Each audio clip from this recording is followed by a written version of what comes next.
Bom dia, boa tarde, boa noite. Está na hora dos Incendiários, um podcast que desenterra qualquer sinal de incêndio mental de nossas cabeças. Hoje o tema é bastante instrutivo, é um tema que não é tão comum para a maioria de vocês. Vamos falar um pouquinho sobre a aviação. E os participantes que nós temos hoje é o Yuri Silva. E aí, galera, tudo bem com vocês? Vamos voar por aí? Evan Porto. E aí, pessoal? Só quero falar assim, andar de avião é um saco quando você tem que estar 24 horas sentado numa poltrona minúscula. É o que eu tenho pra dizer. Mel Júlio.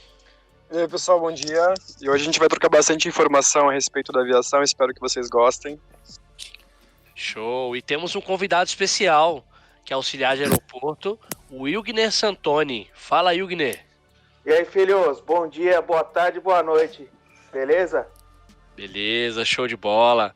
Então, como eu comentei, o tema é aviação e não tem como a gente falar de aviação e não deixar o nosso comissário de bordo contar para vocês como é esse universo de mistérios, quem são aquelas pessoas que estão ali sérias, que dão um bom dia para você e nos servem com bolachinhas gratuitas, que está incluso no preço da passagem, o que está atrás, o que ele tem que fazer, qual que é o treinamento, o que ele passou, como que é a rotina, tá ali todo dia. Mais um voo para ele é como sair de casa pra gente. Então, Mel, passo a palavra para você e depois aí o nosso amigo Wilgner também vai dividir um pouco da experiência. Atenção, passageiros. Aqui quem fala é o comandante desta aeronave. Gostaria de dar as boas-vindas em nome de toda a nossa tripulação. E para que tenhamos uma decolagem perfeita, peço a todos que se acomodem confortavelmente e que, por gentileza, apertem os seus cintos.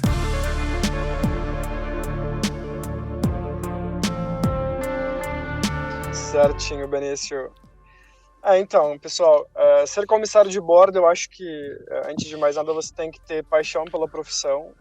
Eu ouço muitas pessoas, inclusive, falando que não quero ser comissário porque você não tem vida. E eu acho que esse é o mais legal e interessante da profissão. Pelo menos é uma coisa que você tem que gostar dessa dinâmica. Cada dia num lugar diferente, você dorme em lugares diferentes. Você conhece muitas pessoas diferentes também. O que eu mais gostei da profissão é porque a cada voo que você faz ou a cada pernoite que você faz, você vai encontrar uma equipe diferente. E se de repente você está numa equipe onde de repente um dos colegas você acaba não se dando muito bem, 2, 3 dias depois, bola para frente, começa novamente uma outra equipe. Mas desde o início vou explicar para vocês um pouquinho como é ser comissário, o que precisa, né? Eu sou comissário formado no Brasil, mas eu atuei um ano voando na Bélgica, né? Atualmente eu ainda sou comissário, porém, devido à pandemia, eu estou em casa. Mas basicamente no Brasil você precisa ser maior de 18 anos, você precisa fazer aí um curso técnico de comissário por uma escola que seja homologada pela ANAC.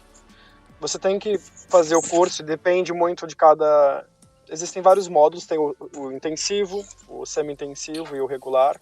Então, o tempo vai depender muito de cada curso que você escolha. Você, terminando esse curso, você tem que passar nas provas pela escola. E aí sim você vai prestar a banca pela ANAC. Você tem que passar, são 4 blocos. Você tem que aprender, estudar muito, porque é muito difícil, na verdade. Não é uma coisa tão fácil. Tem a vivência na selva também. E depois que você passa por todo esse trajeto, prestou a ANAC, passou na banca da ANAC, aí sim você começa a solicitar, mandar seus currículos para as companhias que estão contratando. E em seguida, se você participar de algum processo, no Brasil, hoje, até onde eu sei, muitas companhias exigem que você fale ou inglês ou espanhol, além do português, claro. Para brasileiro, aliás, para estrangeiro, você tem que ser naturalizado. E aí sim você pode aí concorrer a uma das vagas aqui no Brasil. Já diferentemente do Brasil na Europa, muitas companhias exigem apenas que você fale o idioma do local, né, mais o inglês, não precisa fazer escola. Eu estou falando isso pela minha experiência na Bélgica. Eu soube que, por exemplo, na França, E, se eu não me engano, na Espanha também existe uma escola que você tem que fazer. Tem quase todo um processo quase igual ao do Brasil, mas a nível Bélgica, o meu processo foi, eu fiz eu mandei o meu currículo online, me inscrevi online, fui chamado, participei de todo o processo em grupo e depois comecei o treinamento. O treinamento durou para mim 2 meses. A gente tem o início técnico, que é onde a gente aprende tudo. Não tem vivência na selva, na Europa. Você acha que é mais Brasil. E depois das 5 semanas, você vai para o treinamento comercial, que é onde você vai aprender postura, vai aprender uma série de coisas para realmente, dentro do avião, você, na verdade, vai para uma cabine parecida com um avião e lá você vai realmente aprender todo o processo comercial da companhia aérea. Mel, você falou uma coisa bem interessante com relação à sobrevivência na selva. O Wilgner pode até me corrigir se eu estiver errado, que começou a ser implantado no Brasil a sobrevivência na selva devido a um acidente que aconteceu, acho que nos anos 90, que um avião perdeu o rumo, né? E acabou que ele teve um acidente, ele fez um pouso forçado. Forçado, sim. Exatamente. E a partir daí que foi implantado. É isso mesmo, Wilgner? Esse acidente aí foi o Varig 254, né? Ficou famoso no mundo inteiro aí que a aeronave se perdeu lá no estado do Pará, né? E acabou pousando no meio da selva amazônica. Era um pouso impossível, porque ninguém imaginava que um avião ia pousar no meio da selva e todo mundo ia sobreviver, né? E nessa situação acabou que os passageiros que meio que tomaram o rumo da situação ali na sobrevivência, né? E acho que, se eu não me engano, 11 pessoas faleceram no acidente, né? Inclusive, se você procurar na internet, você acha a entrevista com o copiloto aí, o Nilson Zilli aí, ele explica perfeitamente como foi, assim, é bem tenso. Eu não vou falar o nome do comandante, porque dá treta, né? Mas o Zilão pode falar, ele é gente boa, cara. Ô, Wilgner, aproveitando aí que você comentou, né? Explica pra gente agora um pouco, depois eu até volto pro Mel. Quero fazer algumas perguntas pro Mel aí, que são dúvidas que eu tenho, né, como passageiro. Mas conta pra gente como que é a tua rotina lá como auxiliar do aeroporto, como que funciona esse trampo, pra quem não conhece. Bom, eu trabalho em Congonhas, né? Pra quem não sabe, aquela loucura toda, né? Que é um aeroporto que não é muito grande, se a gente for comparar Guarulhos, por exemplo, é 10 vezes maior, mas a gente tem um volume de voos muito grande, de passageiros muito grande, né? Vou falar mais da minha vivência ali, eu trabalho mais na parte de embarque, né? Mas a gente faz de tudo, assim, a gente precisa ajudar no check-in, ajuda carregando prioridades, né? Prioridades são pessoas que precisam de ajuda mesmo, né? Pessoas portadoras de deficiências, ou às vezes até a pessoa que se perde no aeroporto, sabe? A pessoa não sabe andar. Eu acho comum isso, cara, porque eu já me perdi. Eu lembro quando eu viajei a primeira vez a trabalho, eu nunca tinha viajado de avião, foi a primeira vez que eu fui a trabalho. Me deram as passagens, falaram o horário, tipo assim, pra mim entrar no aeroporto foi uma novidade, né? E o Congonhas, como você falou, eu fico meio tenso em Congonhas, eu acho pequeno, porque realmente parece pequeno mesmo na hora de pousar. Então, até hoje eu tenho um cagaço danado de pousar em Congonhas. E eu nunca pousei em outro, né? De São Paulo falam, né? De São Paulo. Então, mas todo mundo fala que Guarulhos é bem melhor, o pessoal se sente mais seguro, né? Wilgner, uma dúvida que eu tenho: por que as companhias aéreas fazem essa bagunça de gate? Eu nunca esqueço, uma vez o meu ticket estava mostrando tal gate. Aí eu tava lá relaxado, esperando e tal. E em cima da hora mandaram para um gate lá do outro lado. Eu falei, mas por que acontece isso? Eles não têm uma logística, né, com relação a onde o avião vai parar ou não? Então, essa questão do gate é um dos problemas lá, né? Porque quem manda a aeronave pro gate não é a companhia aérea, é o operador do aeroporto, né? Então lá... Wilgner, avisar o pessoal que gate é o portão, né? O portão de embarque. É o portão de embarque, exatamente. Já passei por isso também, A gente tá esperando, faltando 5 minutos pra entrar e do nada troca o portão e eu desesperado pra achar onde é a porra do portão novo. É foda. Exatamente, a galera vive perguntando, né? Você tem que sempre acompanhar pelo painel e prestar atenção na chamada, porque quem quem manda a aeronave pro gate é o operador do aeroporto. Por exemplo, aqui em Congonhas é infraero, entendeu? E existe uma programação que a gente faz dos portões, só que às vezes muda, entendeu? Por N motivos muda. Às vezes um voo atrasa ou precisou trocar alguma coisa no portão, eles mudam, cara, não é a gente.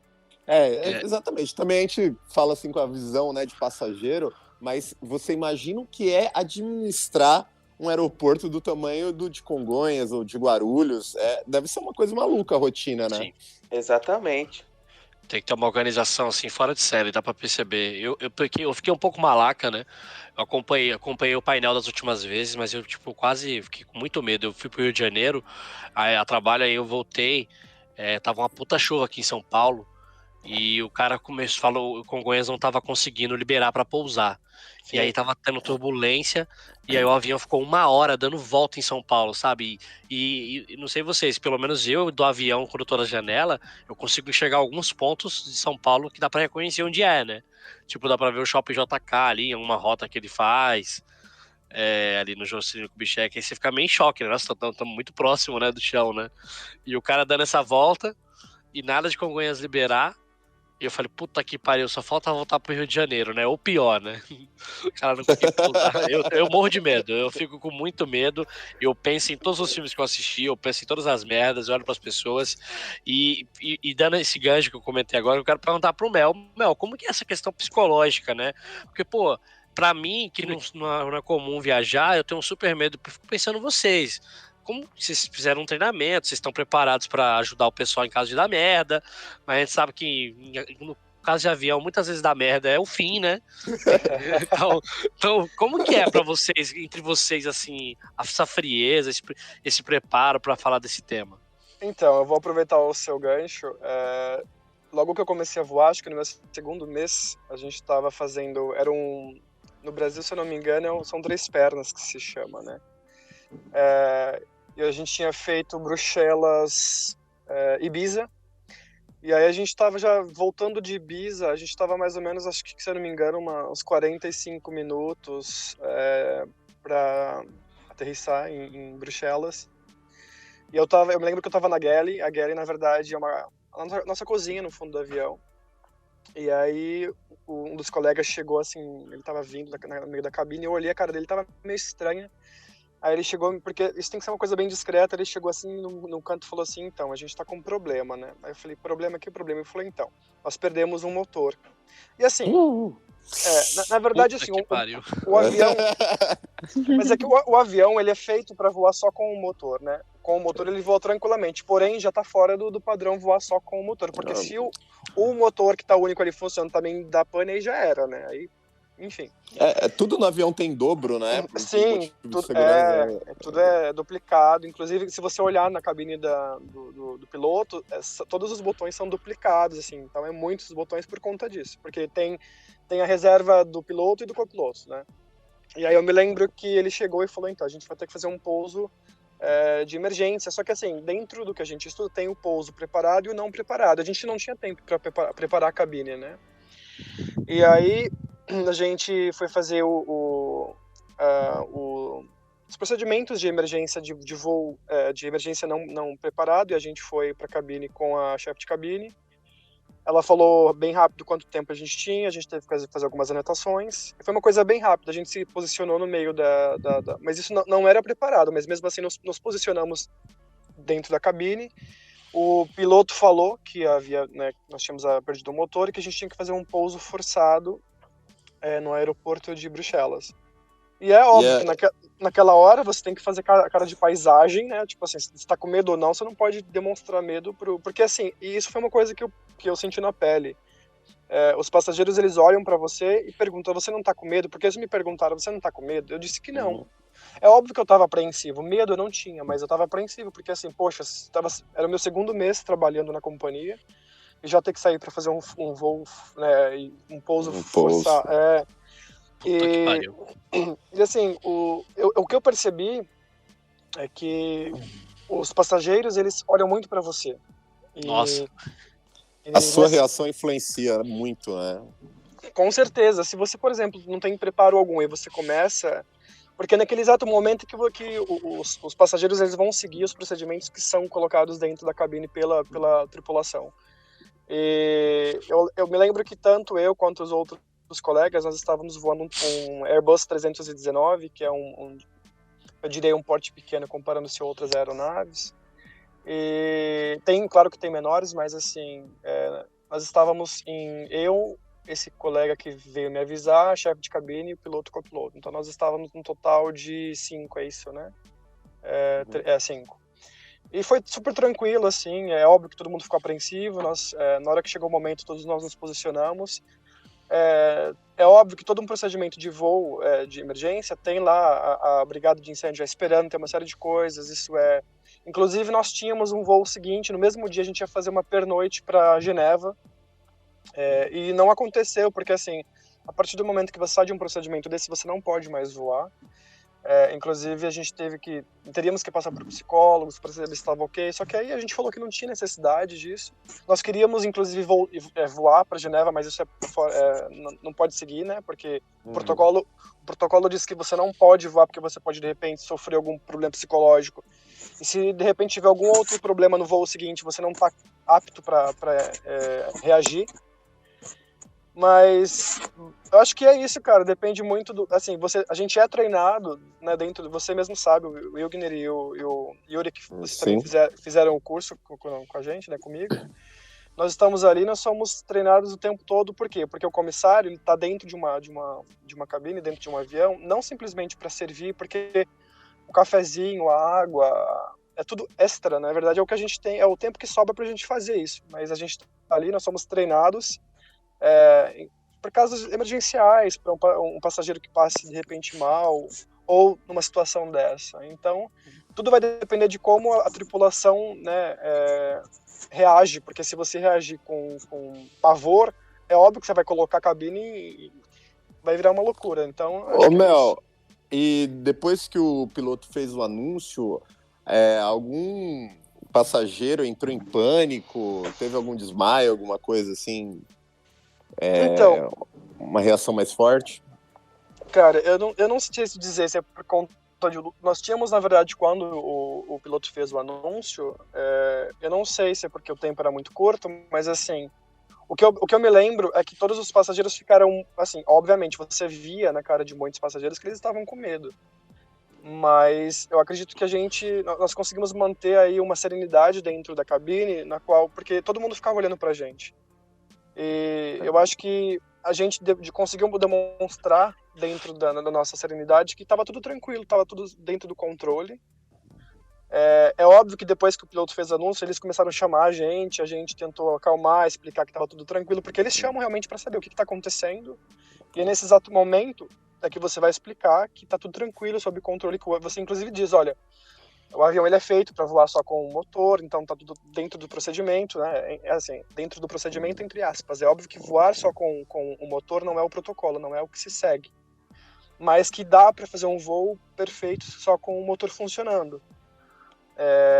Então, assim, não teve nenhum pânico, não teve nada, porque nós soubemos levar. Mas se de repente, digamos que é um profissional que é sensacionalista e começa a colocar realmente mais pressão, é óbvio que aí você já está instalado ali dentro do avião, pavor e pânico, mas não teve, não. Aí Cara, ele fala... Desculpa, abrindo um gancho do que o Mel falou, dessa questão de voo de forçado, aconteceu uma parada parecida comigo, quando eu estava indo pro Brasil, né?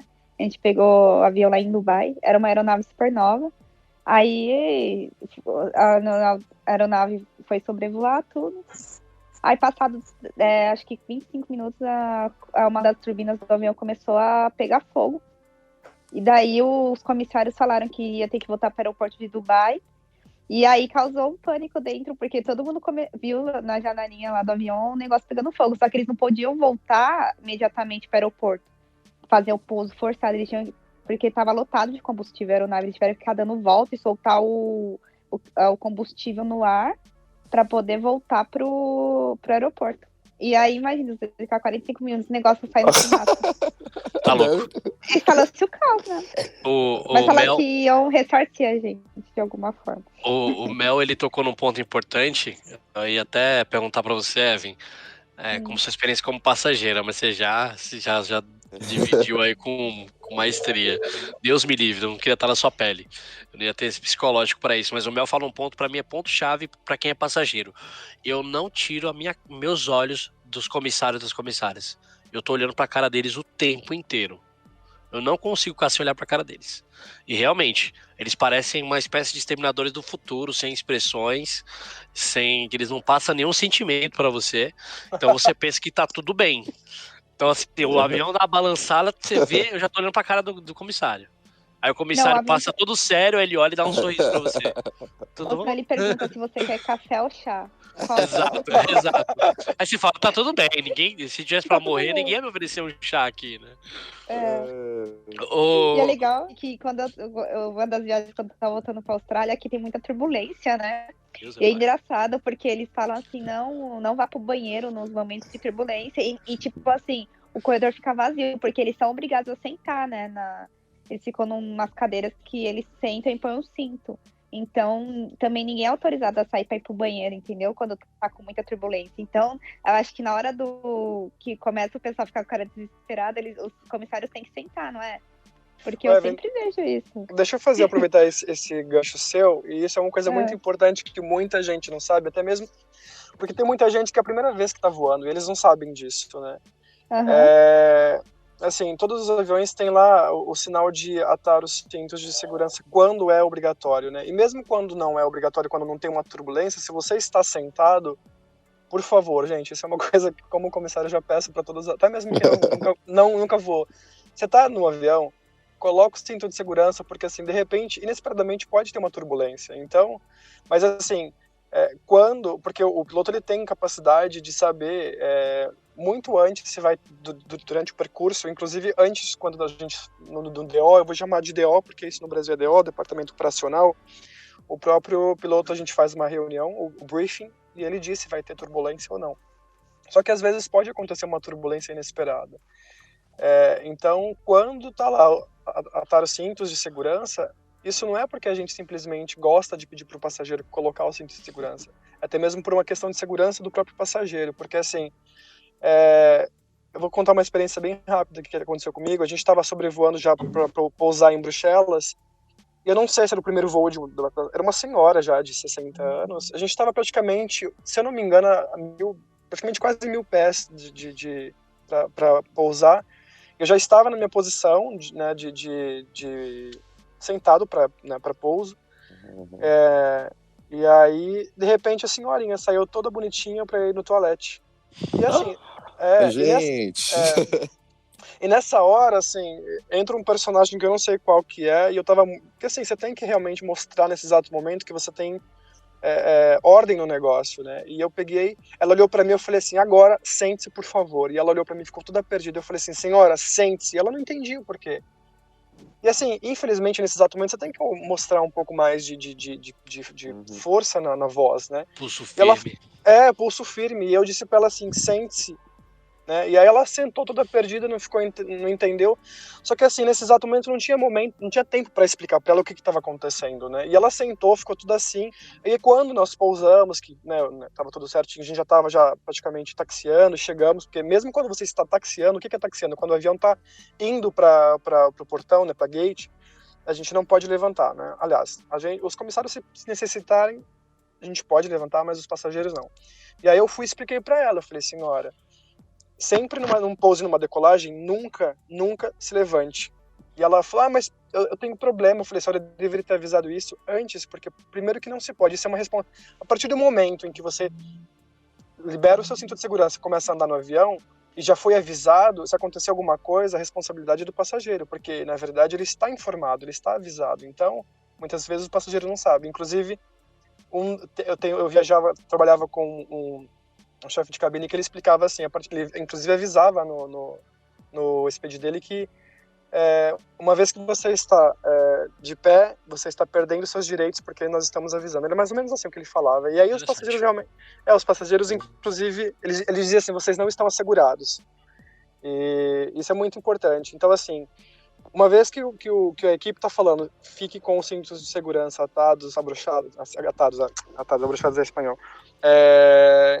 isso é porque realmente necessita, e não é para ficar andando no avião, porque, ou até, por exemplo, assim, o cinto tá lá gelado, né, e aí o parceiro quer, de repente, abrir o compartimento superior para tirar uma mala. Gente, não é momento para tirar uma mala.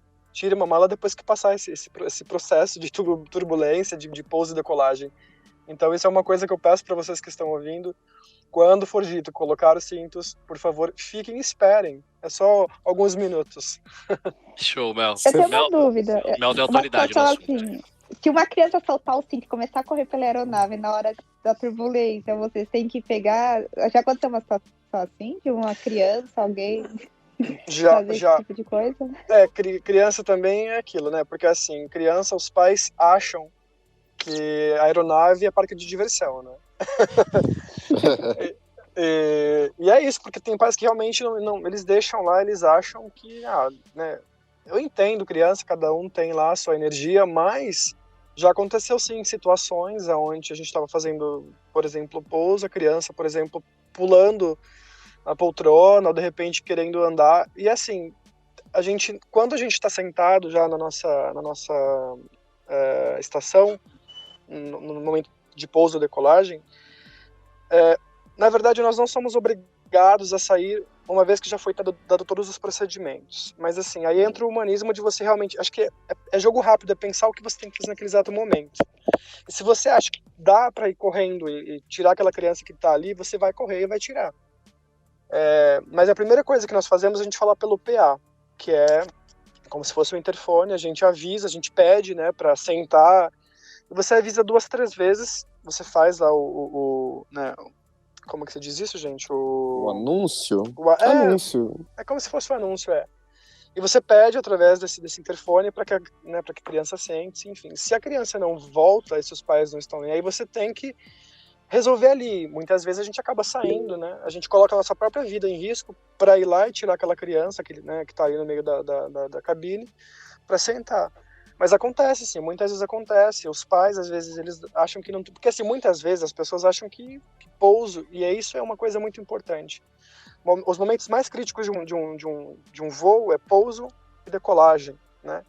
Então, são nesses momentos em que a gente passa, e vocês falam, nossa, o comissário é chato, pede para fechar a mesinha, ou passa e pede para colocar a poltrona na vertical.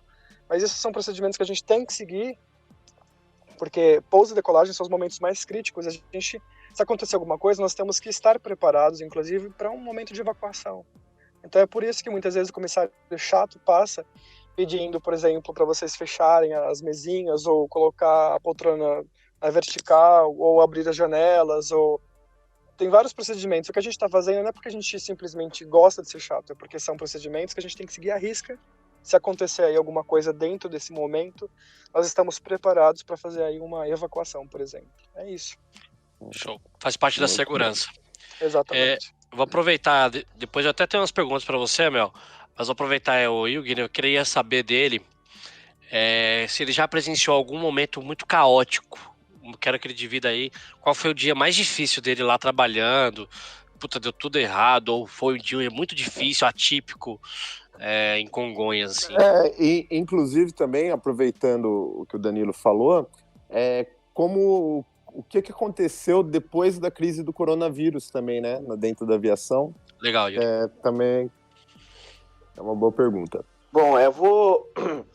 Aqui, por exemplo, hoje eu tô afastado agora da empresa, né, que Congonhas está reformando, mas vou explicar do Covid, depois eu falo a gente chama de contingência, né, quando tem esse tipo de coisa. Então, o Covid, ele mudou completamente a rotina, né? E pelo menos aqui no Brasil, foi bem brusco a mudança, assim, sabe? Porque eu lembro que a gente trabalhou no carnaval, aeroporto lotado, a gente estava com 98% de load, né? Ou seja, os voos 98% cheio, não tinha nenhum voo vazio, né? Então, imagina, Congonhas lotado, voo com 180 pessoas, 186, né? Os aviões menores, né? Os 737, 700, tudo com 135, 136, né? Aquelas filas enormes, o pessoal com bagagem, tendo que despachar bagagem porque não cabe a bordo, que é um transtorno terrível isso pra gente, né? Não só pra gente, mas como passageiro, né? que a galera acaba levando em excesso, leva coisa muito pesada que não cabe, a gente tem que despachar, o pessoal não quer, é uma guerra, que isso acontece praticamente todo dia. E eu lembro que a gente trabalhou assim até um domingo e tava praticamente normal, assim, né? E começou a rolar as notícias do Covid, e segunda-feira foi assim como se não passa de mágica todo mundo desaparecesse do aeroporto, né? E foi muito brusco, pelo menos aqui, eu tô falando de Congonhas, foi muito brusco, sabe? De uma hora para outra, a galera começou a cancelar e dava no-show de 100, de 80. No-show é quando a pessoa compra a passagem e não faz o check-in, tá? E foi bem brusco. No caso, quem cancelou foram os passageiros, não a empresa, né, Will? Exatamente, a malha tava lá. Aí depois a empresa viu que começou a cancelar. Os passageiros estavam com a taxa de no-show muito alta.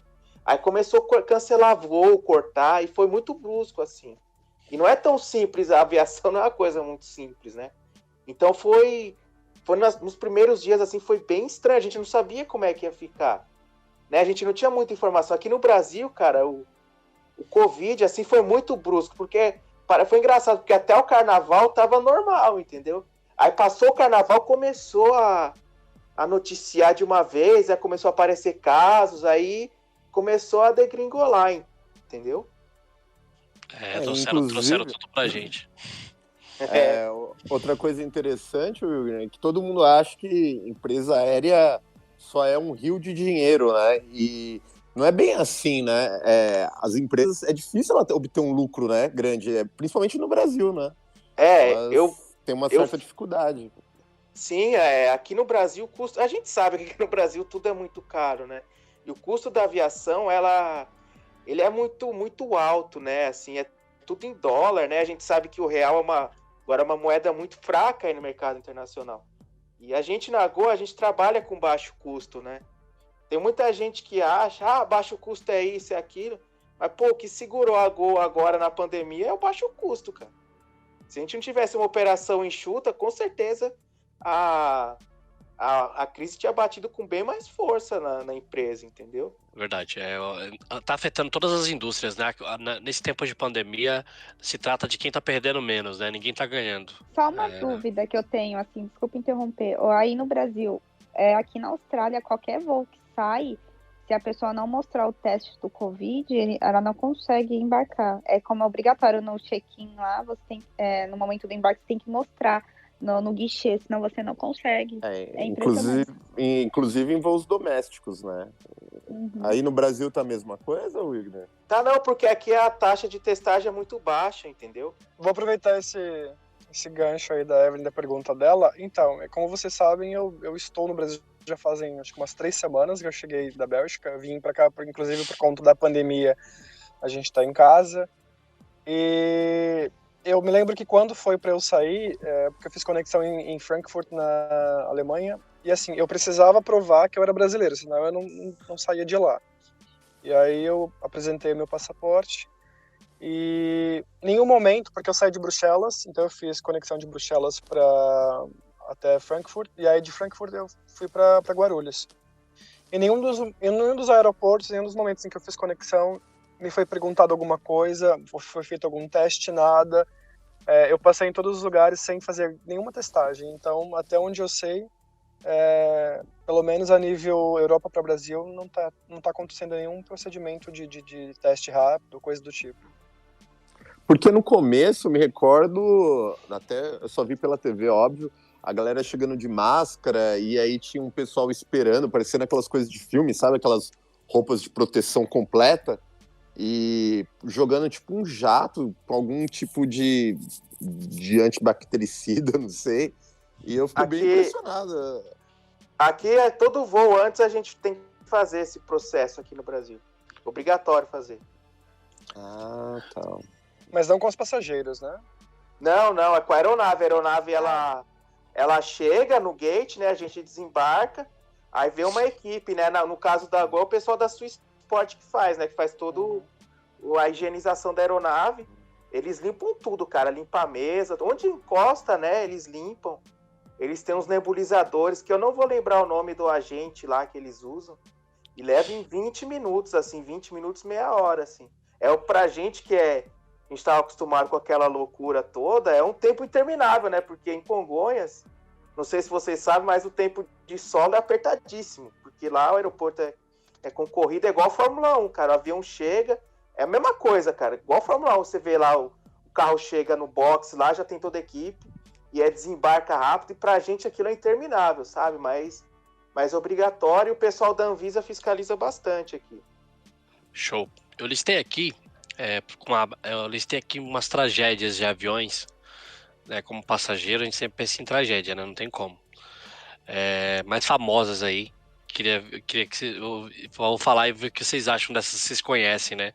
Eu separei 3, né? Uma é a dos Andes, os uruguaios, né? Que caiu o avião, ficaram presos nas montanhas, aí a galera teve que se comer lá, meus mortos para sobreviver. Até que foi criado o filme, né? Survivor. Sim, Survival. Né? Exatamente. Survival, exatamente. Um outro bem famoso, só que no Brasil é o da TAM, né? Acho que todo mundo aqui chegou a presenciar, pelo menos nos jornais. Né? De 96, tem 2. Tiveram 2. O mais famoso é aquele, é o mais recente. Que fez até a TAM mudar o logo, né, da empresa. Sim. Teve que reformular toda a marca. Não faz tanto tempo, que eu lembro que eu tinha uns 12, 13 anos, eu acho. Então não tem tanto tempo assim, eu não. Acredito. Esse aí tem uma história, bom, óbvio, bem ruim pra mim, porque era na época de formatura da minha escola, e eu acho que cerca de uma semana depois eu iria ter um voo para Fortaleza, época de formatura de escola, sabe? Aquela coisa de colação mesmo. E aí, uma semana antes, aconteceu esse acidente e começaram a reprisar todos os acidentes aéreos antes da primeira vez de eu viajar de avião, né? Você imagina que maravilha. Então, ótimo. Eu fiquei... Esse aí do TAM 3054, eu tenho... Primeiro que eu estudei já bastante eu já li até o relatório nos cursos de segurança de voo que eu fiz. Ele é bastante abordado. E tem muitos colegas meus que viram esse acidente, que estavam no aeroporto na hora, né? Inclusive tem um deles que viu o avião inteiro varando a pista e batendo no prédio, né? Então eu tenho bastante conhecimento sobre esse acidente, infelizmente, né? Uma tragédia que marcou, né, no Brasil, né? Foi em 2007, acabei de confirmar aqui. Foi 2007, foi em junho de 2007, agora eu não lembro o dia. E tem uma outra tragédia que me chama a atenção, essa acho que todo mundo deve se lembrar, que é o da Malásia, né? O voo da Malásia que sumiu. Até hoje os caras não acharam nada, né? Sim. Esse aí é tipo Lost, né? Esse eu imagino que aconteceu, mas eu não posso falar, que eu vou falar em off aqui, que senão vai dar ideia pros caras. Cai na rede o que eu vou falar aqui, o bagulho é louco, cara. Eu vi uma teoria da conspiração, não sei se é conspiração ou se de fato foi isso, que talvez o piloto, o que aconteceu foi algo assim praticamente impossível de acontecer, um avião sumir no mapa nos dias de hoje, e o que eu ouvi dizer que seria o piloto que teria se suicidado, né, queria acabar ali com tudo, né, porque ele teria que desligar os radares e tudo mais, né, porque pode ser um sequestro também. Então, a teoria mais aceita é que um dos pilotos tenha feito isso. Ele tinha que ter incapacitado o outro, né? Existe uma maneira de incapacitar o cara rápido dentro do avião. Mas não vou falar como é que é. Não dá ideia não, que tem muito brasileiro cabeça vazia. Não dá ideia não. Não, se outros loucos tiver a ideia aí, existe uma forma rápida dentro do avião, mas não tem como acessar a cabine, não dá, é fechado, é blindada a porta. Então não dá pra acessar. Ela é blindada e tem um código, né? Tem a senha, exatamente. Exatamente. Inclusive, quando a gente faz o treinamento, quando você se forma, aí a gente recebe o código para ter acesso à cabine de comando, né? Onde os pilotos estão. E sempre no briefing é comentado, né, sobre interferência ilícita. Então existe um protocolo aí para em caso de acontecer, né? Mas vocês estavam falando de acidente, tem um acidente que quando a gente está em treinamento, é óbvio que a gente obrigatoriamente tem que assistir alguns vídeos e saber sobre alguns acidentes aéreos. Tem um que eu acho que é o mais, para mim, eu diria até milagroso, que é o voo da Aloha Airlines 243. Puta, verdade, cara. Esse voo é para mim milagroso porque, assim, a única pessoa que realmente acabou morrendo foi uma comissária, porque ela não estava, inclusive, sentada, mas o avião ele perdeu a parte superior do teto, né? E então ela foi a única que realmente acabou sobrevoando. Na verdade, dentro do acontecido, ela foi para fora, porque ela não estava com o cinto de segurança, não estava sentada, mas olha aí. De resto todo mundo sobreviveu. Então isso para mim é milagroso. Imagina você sobrevoar e ver o teto do seu avião sendo retirado né, e você conseguir pousar. Então para mim isso é bem interessante. Foi uma descompressão explosiva, cara. Sim, pressão explosiva. Era um 737-200 ainda. O duzentinho, ele tinha o breguinho, ele tinha alguns problemas de pressurização mesmo, né? Inclusive, ele às vezes até fazia barulho de panela de pressão, né? Ele equalizava, né, a pressão. Era uma aeronave mais velha, né? Não tinha o sistema de pressurização dele, era um pouco diferente, né? Então, às vezes, você ouvia o barulho igual de panela de pressão, saca? Era ele ali, para equalizar a pressão. Na porta de trás dele, você ouvia esse barulho aí. Né? Esse voo foi fadiga de material, cara. Sim, tinha uma trinca, tinha uma trinca já muito antiga, chegou uma hora que não aguentou e estourou, saiu o teto do avião e felizmente a comissária foi sugada, mas sim. O restante acabou sobrevivendo. Aí. Mas é importante a gente falar também para as pessoas que estão ouvindo que assim, o voar hoje em dia, né, é um dos meios de transporte mais seguro que existe. Os aviões, inclusive, cada acidente que acontece, feito aí toda uma análise para ver realmente de onde surgiu, por que aconteceu, e através disso muitas vezes procedimentos acontecem por conta de fatos que aconteceram no passado. Então, era justamente isso que eu ia falar, Mel. Eles tomam uma lição a partir de cada acidente que aconteceu. Exatamente. Inclusive, no passado, se você for ver, era surreal, né? Nos aviões podia fumar. Não tinha praticamente nada de segurança, né? De segurança nenhuma. Inclusive esse survival do voo dos Andes, se você olha o avião que eles sobrevoaram, né, voaram, o avião não tinha nem compartimento superior. Se realmente for retratado ao pé da letra como realmente está no filme, a cabine dos pilotos, ela fica praticamente, eles podem entrar e sair, então essa é uma coisa surreal. Hoje, se você vê, por exemplo, por que tem as portas são blindadas, para evitar antiterroristas, por que tem o código, porque, por exemplo, hoje, dentro do procedimento do protocolo, um piloto sozinho não pode ficar na cabine. Por quê? Porque teve um acidente onde o copiloto ele levou a aeronave, né, e todo mundo foi junto, e porque parece que o Germanwings. Exatamente, Germanwings. Terrível. Então, e aí ele saiu, o piloto saiu. Eu acho que tem toda uma história por trás. Parece que o copiloto ele não podia mais sobrevoar, ele forjou alguma coisa. Acho que é isso, né, Wigner? O comandante saiu, o copiloto pediu alguma coisa, o comandante saiu, ele se trancou, assumiu o controle do avião e mergulhou o avião numas montanhas na França, né? Exatamente. Foi terrível. E a galera batendo, tentando abrir a porta, mas não tem como. Não tem porque é blindado. Eu penso nisso nos motoristas de busão, quando passa a ponte João Dias aqui na Zona Sul. Esse cara não vai jogar a gente no Rio Tietê, entendeu? Cara lá, milhão lá, o busão lotado, um monte de gente reclamando, cara, cansei. Eu moro aqui perto da ponte João Dias. É death metal ali, cara. Poder. Também, sou Jardim São Luís aqui. Cara, você é meu vizinho, pô? Eu morava no São Luís. Agora eu moro um pouco mais distante, mas eu morei há muito tempo no São Luís. Ah, então tamo em casa. Eu soltava pipa naquele cemitério lá, cara. No São Luís? Uma vez, eu vou contar uma história meio death metal aqui. Uma vez a gente, cara, nessa chuva de verão, você sabe, puta, cara, aqui em São Paulo caiu uma tempestade ferrada. A gente foi soltar pipa lá, cara, e, porra, desbarrancou o cemitério lá e tinha osso, tinha coisa pra todo lado, nós ficou em choque. Acho que você lembra Não sei se você já ouviu falar dessa história aí. É famosa essa história. Aconteceu comigo com os colegas. Que ele estava comentando a respeito do acidente que aconteceu em Paris. Outro que eu acho que intriga todo mundo, por ser um dos aviões considerados mais seguros, eu acho, da atualidade, né? Que foi com o Airbus, aquele voo do Rio para Paris, que também desapareceu, cara. Aquele caso também é bem intrigante, né? Porque aquela aeronave eu não sei dizer qual o modelo, alguém sabe A330. É considerado até hoje, né? O mais seguro que existe. Ele é um dos mais, né? Ele, o 777, 787, são níveis altíssimos, né? O que aconteceu naquele caso? Parece que a nave entrou em stall, não foi isso?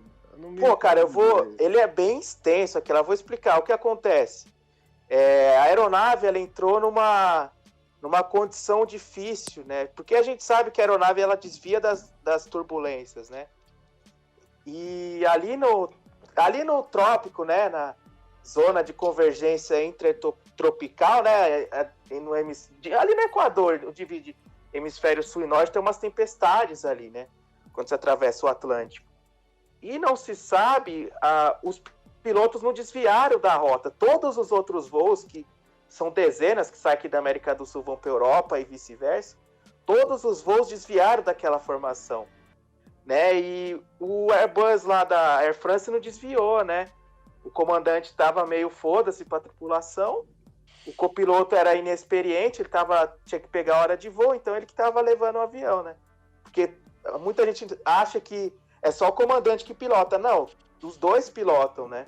Sim. Às vezes o copiloto leva e o comandante só monitora, né, os instrumentos. Às vezes troca. Às vezes o comandante fala, você decola e eu pouso, beleza? O comandante que decide, o comandante que é o cara que tá no comando. Aí ele fala, você decola e eu pouso, beleza. Naquele caso, quem tava levando entre aspas, tá, que tava no piloto automático, era o copiloto. E ele não desviou da formação. Então, o avião ele passou no topo dos TB, você sabe, né, Yuri? Cumulonimbus, na nuvem de tempestade.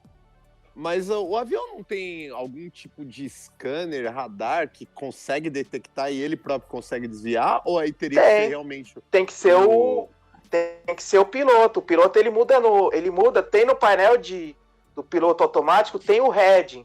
O heading é o quê? A proa que o avião tá. Então você faz um desvio no heading, é um botãozinho que você gira, ele desvia o avião e depois você faz um desvio, igual você tá indo reto, você desvia para a esquerda, depois você vai reto e você volta para sua rota, entendeu? Ele não fez isso. E o que acontece? Dentro do CB, você lembra das lojas de meteorologia, né? No topo do CB? Lembro. A temperatura sobe muito lá dentro, porque o ar quente ele fica circulando lá dentro, por isso que dá tempestade, ele sobe, né? E ele entrou numa condição do quê? De cristais de gelo, que é bem raro. Ó a merda também, né? Nossa. O que a gente tava falando, inclusive, hoje aqui em off, né? Da Lady Murphy. Lady Murphy, exatamente. Lady Murphy total. É uma condição raríssima, porque geralmente os pilotos desviam dessas formações para evitar isso. Mas o que aconteceu? Esses cristais de gelo entupiram os tubos de pitot. O tubo de pitot é o que mede a velocidade do ar do avião. Entendeu? Geralmente são 3 ou 4, porque tem um pro piloto, um pro copiloto e o de stand-by ainda. E nesse caso, entupiu, são 4 do Airbus, né? Os 4 do Airbus, agora eu não vou lembrar que eu não trabalho com essa aeronave aí. Realmente é o destino, né, cara? Que, poxa, entupiu. E o que acontece? Começou a desengatar o piloto automático, porque o computador sem informação de velocidade, ele não consegue manter o avião estável. Então, começou a desengatar o piloto automático e outros sistemas, né? E o que o piloto era para fazer? Era para manter a velocidade manter a velocidade e manter o avião do jeito que ele estava. Porque o avião, uma hora ou outra, ele ia sair daquela situação, os tubos de pitot ia descongelar e ia voltar à situação. Só que acontece? O copiloto que estava, ele começou a subir o avião. Entendeu? Ele puxou o avião para cima, o avião subiu, ele subiu acho que 1000 pés e estolou. Entendeu? Aí ele começou a cair. E quem tava comandando não era mais o comandante, era o outro primeiro oficial. Que aqui no Brasil chama copiloto, mas o certo é primeiro oficial, né? era uma tripulação de revezamento. O comandante foi o primeiro a descansar. Viagem longa, né? Ele foi descansar e foi outro primeiro oficial que tava meio foda-se pra situação também. E os dois não se conversaram, né? Acho que era o Dubois, né? Que era o comandante. E o outro, eu não vou lembrar o nome do copiloto que fez isso. Aí ele subiu e chegou uma hora que o avião estourou, né? E como tava à noite, não tinha referência visual, né? Aí o avião começou a cair. Segurar o stall, né? Durante o dia. Então, é de alta altitude, né? O que acontece? O ar é muito rarefeito, né? Então, um stall de grande altitude é diferente de um stall de baixa altitude, né? Porque a velocidade é diferente, a densidade do ar é diferente. Então, é diferente você controlar, né? Antigamente, os pilotos não treinavam muito, né? Stall em alta altitude. Depois desse acidente, que começou a implantar mais. Porque o copiloto não sabia o que fazer ali naquela hora. Né? E o outro copiloto também, ele cristalizou, ele não sabia o que estava acontecendo, né? Aquele monte de informação conflitante. E para piorar, ele encheu o motor do avião, ele acelerou o motor do avião, entendeu? E o avião estava caindo praticamente na vertical, acelerando. Então o nariz do avião subiu. O que piorou a situação de stall, né? E começou, eles ficaram acho que 3 minutos caindo, né? Aí o comandante voltou para a cabine, que tinha ido para o descanso. Ele conseguiu entender toda aquela situação, mas aí já era tarde. Já era tarde. E teve um dado momento que os tubos de pitot, eles voltaram a funcionar. Só que eles não acreditaram, que eles achavam que estava em erro ainda. Então foi uma cagada total, assim. Esse caso, então, foi um caso raro, então, né? Foi o que acontece. O cara que estava em comando, que era o copiloto mais inexperiente, ele estava puxando o avião para cima, e o outro, que era o copiloto mais experiente, ele estava pondo o avião para baixo. Entendeu? O que estava pondo o nariz para baixo, ele estava fazendo certo. Quando o avião estola, você abaixa o nariz para ganhar velocidade e subir. Entendeu? Stall, explicando, é quando a aeronave perde a sustentação. Ele não consegue mais manter o voo, ele cai. Isso aí todo piloto... quando a gente está fazendo curso de piloto, a gente aprende isso aí. E o que acontece? Aí caiu o criticismo da Airbus, que a Airbus usa o side stick, né? Não é o manche igual da Boeing e da Airbus, da Embraer. O cara da direita tava pondo o avião para um lado, o cara da esquerda e esses comandos conflitantes, ele se anula. O avião ficou parado ali, entendeu? Nossa. Entendi. Pessoal, legal essa história. Você vê que tem muita coisa que a gente, né, como passageiro, não faz ideia que rola, né, nos bastidores, conhecimento.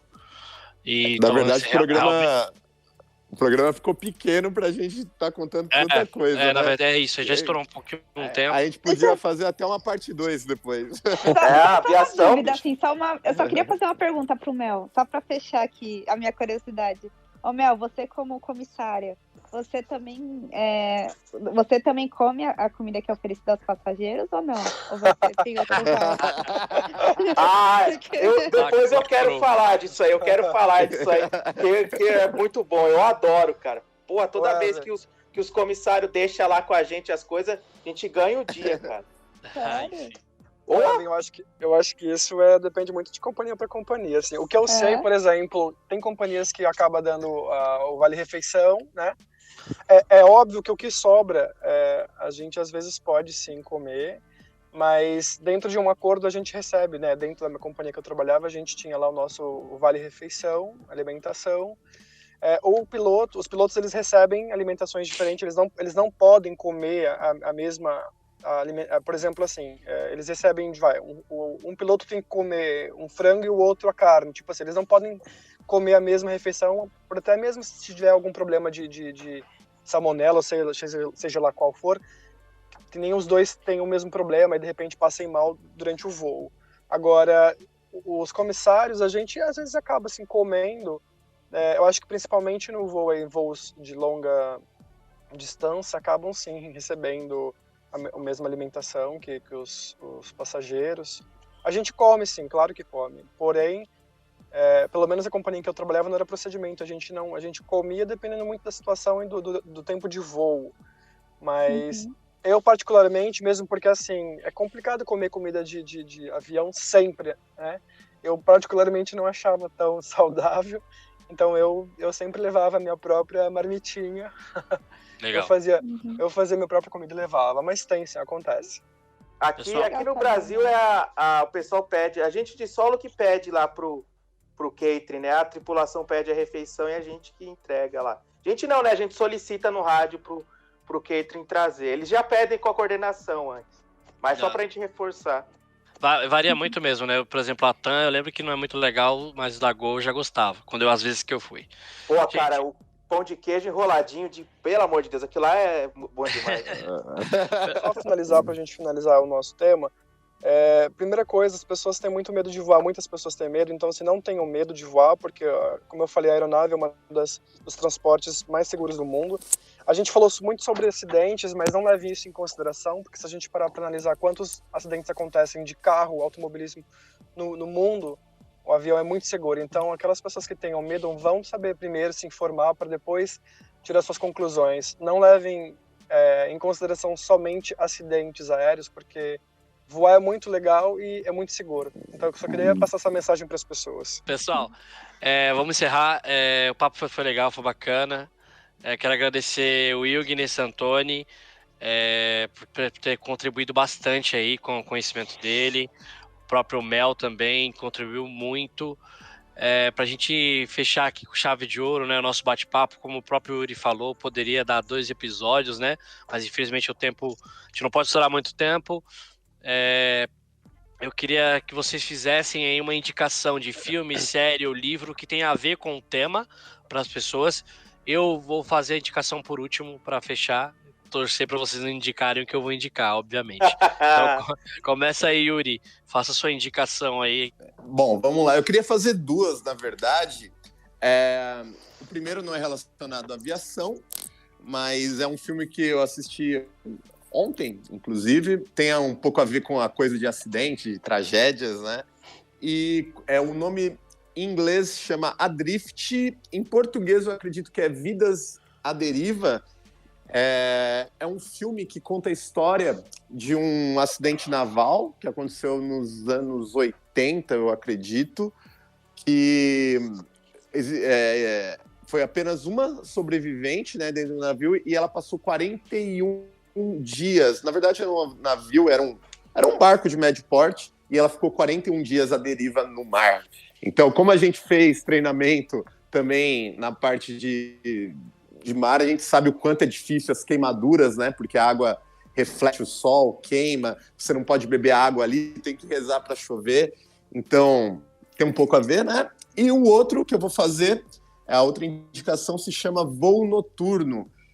É um filme um pouco antigo, porém não deixa de ser bom. Ele conta a história de uma passageira que conhece um rapaz simpático, né? Que oferece para ela um drink ou algo do tipo, começa a puxar um assunto ali e tal, e eles começam a ver que eles têm muito em comum, e eles acabam, por coincidência do destino, sentando um do lado do outro. E aí ela começa a perceber que talvez esse cara não seja tão legal assim. Então fica a dica aí. E a dica que o filme traz: nunca converse com estranhos, né? Porque vocês vão ver que esse cara gentil não era muito bem gentil. Eu não vou dar um spoiler, mas fica a dica aí: Voo Noturno. Fala, Evan, qual a sua indicação? Cara, eu tava até pensando assim, só abrindo parênteses, quando eu pego o avião, eu sempre erro o meu assento, cara. É inacreditável. E as pessoas depois têm que falar, mas você tá no assento errado. É confuso, né? Essa coisa de direita e esquerda entrar no avião. Meu Deus. Mas é foda. Você porta da frente pra você. Às vezes eu levo o pessoal no assento. Se eu vejo que a pessoa tem dificuldade, eu levo lá. Eu nem peço pra tripulação, mesmo levo. Tinha até uma história de um gringo engraçado aqui, mas não vai dar pra contar agora. Cara, eu agora falando em indicação da semana sobre o assunto do avião. Cara, qual que foi aquele último seriado que a gente assistiu no Netflix que fala sobre Into the Night. Into the Night, que conta a história de um avião que não pode encontrar luz e ele vai caminhando em todas as direções até onde tá escuro, né? Que em português é Noite Adentro. Esse já indiquei em um dos nossos episódios. E a Evan deu Esse aí eu spoiler. tava assistindo. Agora tem spoiler. Mas fala sobre o tema, Inclusive legal. passa na Bélgica, né? Exato. Sim, ele é filmado na Bélgica. É, legal. Eu achei bem interessante, mas assim... Essa é a minha indicação. Show. Agora, se o Mel já deu... Mas é bom reforçar. É, claro, Fala a sua, Mel.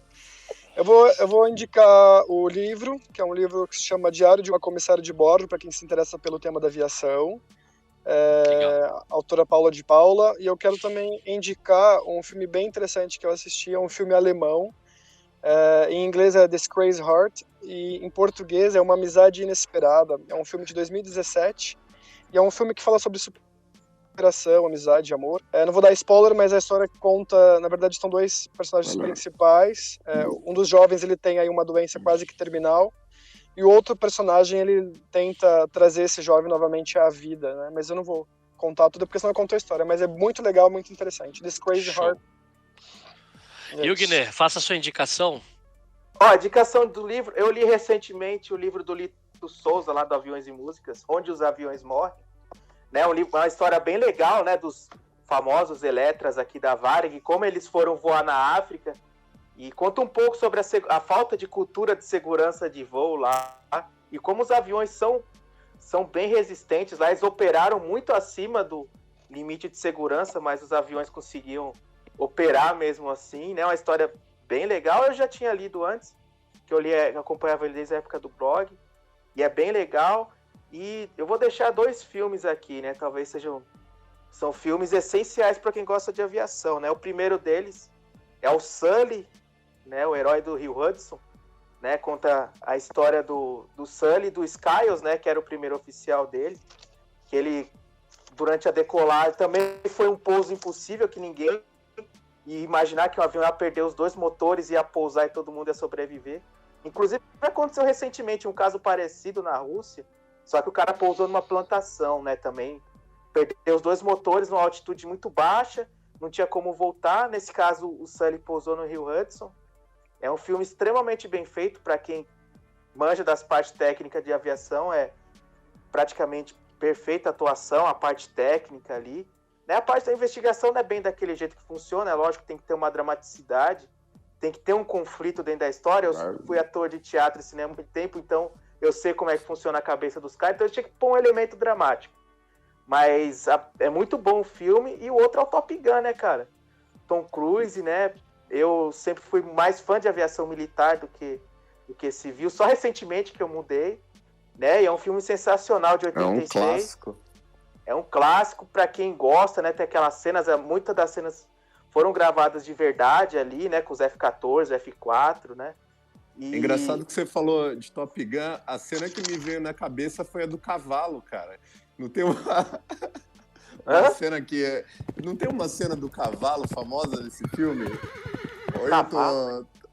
Cara, eu acho que você viu o filme errado, cara. Você tá vendo o bicho. Inclusive vai sair o Top Gun 2, né? Tá pra sair o 2. Ele deu uma atrasada porque... Pandemia, né?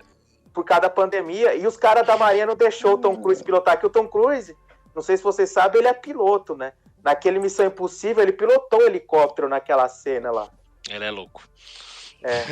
Eu seria do mesmo jeito. Eu ia fazer a mesma coisa. Tá em alta atividade, mandando ver. Vou fazer as minhas indicações aqui pra gente finalizar. Eu tenho 2 filmes para indicar. Acho que um conta um pouco da história de um pioneiro da aviação, que é o Howard Hughes, que é o aviador. Muito bom também. Muito bom. O Howard Hughes é pioneiro aí, que a gente conhece hoje como avião é graças a ele. Aí, ele foi um dos caras que batalhou por essa tecnologia, apesar de ter um final bem triste. Sim. O cara em si. E um outro filme novo, não é tão bom, mas eu acredito que ele retrata bem a realidade dentro da cabine, que é 7500, com Joseph Livid Gordon. É um filme novo do Prime Video, chama 7500. Basicamente um pessoal tenta dominar a cabine para derrubar o avião e o copiloto tem que se virar ali na hora que o piloto se fode. São filmes que vale a pena se conferir, passa essa tensão aí do voo. Eu assisti esse filme aí.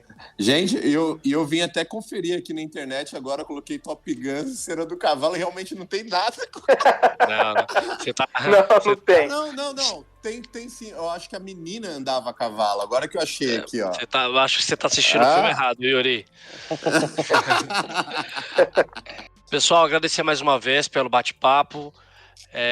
Não se esqueçam de recomendar o nosso episódio, de compartilhar entre os amigos. Acompanhe aí também o nosso Instagram, estamos atualizando aí quinzenalmente e nossos episódios estão disponíveis no Spotify. Então, somos os Incendiários. Um abraço para todos e tchau. Benício, queria só dar uma mensagem aí finalizando. Tem uma mensagem de Leonardo da Vinci. Ele diz o seguinte: uma vez que você tenha experimentado voar, você andará pela terra com seus olhos voltados para o céu, pois lá você já esteve e lá sempre desejará retornar. É isso aí, muito obrigado e um beijo para todos. Nossa, e só para finalizar, e quem inventou o avião foi Santos Dumont. Esquece os irmãos. Boa. A gente que inventou. Irmãos White é o caralho, é Santos Dumont da vida. Então tá bom.